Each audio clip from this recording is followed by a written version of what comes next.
The title of this podcast is Slow Down and Smell the Roses. Something that without the practice, I'm not sure I could have done, but I am doing it regularly these days. This title was inspired by a talk that I heard recently from my good friend John DeCuna, and he quoted Mike Holmgren, who is a legendary coach for the Green Bay Packers in the National Football League. And in this quote, Holmgren says, "The journey is the reward. Enjoy the journey." If you are someone who is like me or the way that I used to be, that quote is just a concept, not something that you embrace or something that resonates deeply with you. It's just something that's out there that you can put on a wall, on a mirror, and, think that you got it. But this is something you have to live. And what it means is, to me, it means that the journey is going to be filled with opportunities in the form of people and situations that can be challenging. And if you are if you are fixated on getting on the other side of those challenges or what it's going to feel like to be on the other side of the challenges, you will miss the whole journey that is part of working toward the other side of those challenges. And it's in that journey that Holmgren talks about that it's the actual reward, it's the work. And what I like to think about the journey being is learning how to handle the challenges that life puts before you, learning how to handle that inside, not to resolve it externally.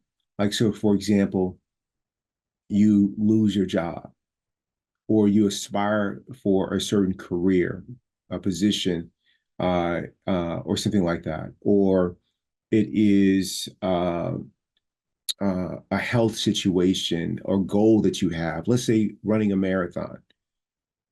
It's not the finish line of the marathon. It's not getting the job or the promotion. It's all the things along the way that could potentially lead up to those things. That's the journey. And it's not like you had to use grit and resilience to get here. It's about along the way enjoying the hours of being of studying. It's your relationships, the authentic conversations. It's you dealing with loss, dealing with feelings of grief or betrayal or an obsessive mind ruminating about the situations. It's learning how to handle that. That is the journey. Like learning how to do that, not requiring people that you are in conflict to change, but being able to get to the point to where if they don't change, you are going to grow because you learn how to handle them staying exactly the same. If you are a person who's bothered by change, it's not the journey of affecting change or enjoying the outcome of that, but it's who you have to become and give up along the way so that you become a positive force for change. It's enjoying all that along the way. When I think about people who are professional athletes and their careers have come to an end, the people that are the most reflective, that are the most grateful, are not the ones who talk about the trophies or the rings. They're the ones who talk about all the training and practices with their teammates, that part of the journey. They appreciated it then and they appreciate it after they've hung up or closed those playing days and they're in the rearview mirror.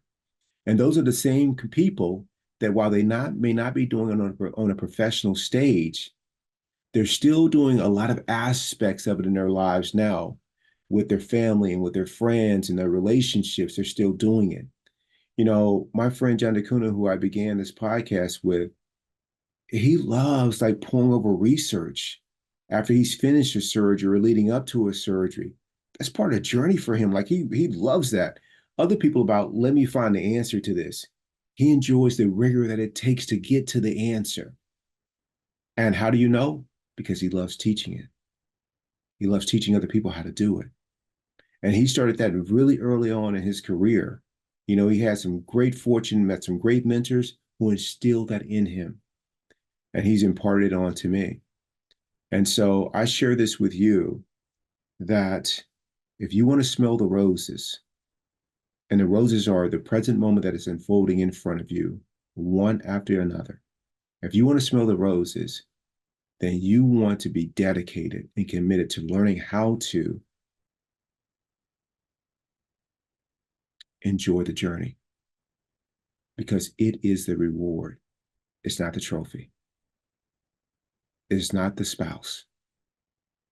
It's all the conversations, all the work that it takes to have an amazing relationship with the spouse, to potentially have a shot at the trophy. So much so that if you don't get the trophy, you're fulfilled. If you don't get the spouse, no worries, you grew along the way because it was never about the spouse. That's what it means to smell the roses along the way, what it means to enjoy the journey.